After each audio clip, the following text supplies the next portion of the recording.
قرآن پڑھنے والا اپنے رب کی باتیں سناتا ہے۔ سکون قلب جو ہے یہ اللہ کی رحمت ہے، خیرات سے مل جاتا ہے، سخاوت سے مل جاتا ہے، کسی کو معاف کر دینے سے مل جاتا ہے، کسی سے معافی مانگنے سے مل جاتا ہے۔ اپنی مصیبتوں کو چھپاؤ، اللہ کا کرب حاصل ہوگا۔ اگر تمہیں سب راستے بند نظر آئے تو وہ تمہیں ایسا پوشیدہ راستہ دکھا دے گا جس کے بارے میں کوئی جانتا نہیں ہوگا۔ دنیا میں سب سے آسان راہ اللہ کی ہے۔ اللہ کا راستہ صاف نہیں تو پھر ہے کیا دنیا میں؟ اس راستے میں کہاں الجھن ہے؟ جتنا اللہ نے بتایا اتنا صحیح ہے۔ اگر تم سچ میں کسی کی مدد کرنا چاہتے ہو تو اس کو مچھلی دینے کی بجائے مچھلی پکڑنا سکھا دو۔ لوگ کہتے ہیں ہوتا وہی ہے جو نصیب میں ہو۔ اللہ پاک قرآن میں کہتے ہیں تم مجھے پکار کر تو دیکھو، میں نصیب بدلنے پر قادر ہوں۔ لہجوں کی کرواہٹ ہمیشہ اکر نہیں ہوتی، بلکہ برداشت کی وہ حد ہے جو ٹوٹ جانے پر انسان کو تلخ بنا جاتی ہے۔ مشکلات کا آخری حل اللہ سے رجوع ہے۔ یا اللہ دین کی فکر عطا فرما، یا اللہ دین کی سمجھ عطا فرما، یا اللہ دین پر چلنا آسان فرما، آمین۔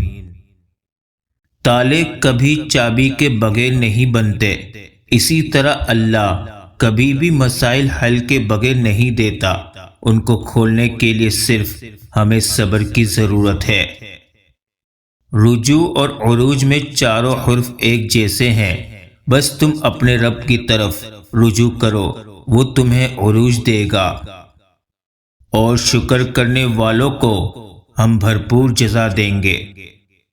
اسرائیل ختم ہو جائے گا، امریکہ ختم ہو جائے گا، میرے نبی صلی اللہ علیہ وسلم کا نام ہمیشہ بلند رہے گا انشاءاللہ۔ سکون انسان کا کمال نہیں بلکہ رب کی عطا ہے۔ اگر صدقہ کرنے والا یہ جان لے کہ اس کا صدقہ فقیر سے پہلے اللہ تعالیٰ کے ہاتھ میں پہنچتا ہے تو یقیناً دینے والے کو لینے والے سے زیادہ لذت ملے۔ قرآن پڑھنے والا اپنے رب کی باتیں سناتا ہے۔ جو یہ چاہتا ہے کہ دنیا سے جانے کے بعد بھی اس کے اعمال کا سلسلہ ختم نہ ہو تو اسے چاہیے علم دین کو عام کرے۔ سلف میں کسی کو کانٹا بھی چبھتا تھا تو کہتے تھے کہ مجھے معلوم ہے کہ تو کسی گناہ کے سبب چبھا ہے، ورنہ میرے رب نے کبھی مجھ پر ظلم نہیں کیا۔ اپنی مصیبتوں کو چھپاؤ، اللہ کا کرب حاصل ہوگا۔ اس دنیا کا ہر جسم اور ہر چیز ایک پیالہ ہے جس کا ظاہر کھلا ہے اور باطن میں نعمت ہے، اس کا نتیجہ صرف استعمال کرنے والا سمجھے گا۔ خوش قسمت کون ہے؟ فرمایا وہ شخص جس کی سانسیں رک جائیں لیکن اس کی نیکیاں نہ رکے۔ اگر مسجد سے باہر کی زندگی مسجد کے اندر کی زندگی کے برابر ہو جائے تو سمجھو نماز قائم ہو گئی۔ دنیا میں کینہ پرور اور حاسدین سب سے کم سکون پاتے ہیں۔ اس دور میں اولاد کی نہیں بلکہ والدین کی تربیت کی ضرورت ہے، اولاد کی تربیت خود بخود ہو جائے گی۔ مشورہ ایسے لوگوں سے کرو جو اللہ سے ڈرتے ہیں۔ جو لوگ مطلب کے لیے پاؤں پکڑ لیتے ہیں وہی لوگ اگر مطلب نہ نکلے تو گریبان بھی پکڑ لیتے ہیں۔ توبہ کے لیے گناہ ضروری نہیں، توبہ تو بذات خود ایک عبادت ہے، جتنی کی جائے اتنا ہی نکھار پیدا ہوتا ہے۔ ہر بند دروازہ ہمیشہ رکاوٹ نہیں ہوتا، کچھ بند دروازے حفاظت کے لیے ہوتے ہیں۔ کیا یہ سزا کافی نہیں کہ اللہ تمہیں سب کچھ دے کر بھی سجدوں کی توفیق نہیں دیتا؟ فائدہ بھی کیسی گری ہوئی چیز ہے، لوگ اٹھاتے ہی رہتے ہیں۔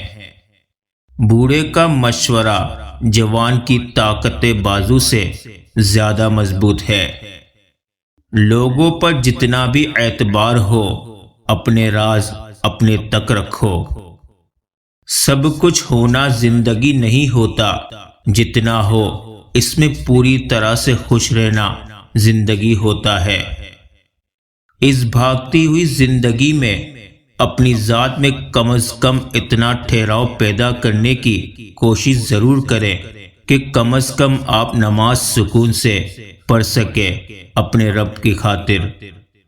لفظ انسان کے غلام ہوتے ہیں، مگر صرف بولنے سے پہلے تک، بولنے کے بعد انسان اپنے الفاظ کا غلام بن جاتا ہے۔ دوسروں کی مدد کے لیے ضروری نہیں آپ طاقتور یا امیر ہو، صرف آپ کا رحم دل ہونا ہی کافی ہے۔ جو نماز و قرآن سے جڑ گیا وہ فلاح پا گیا۔ بے شک خواہش چاند کی رکھو، پر قبول اس کا داغ بھی کرو۔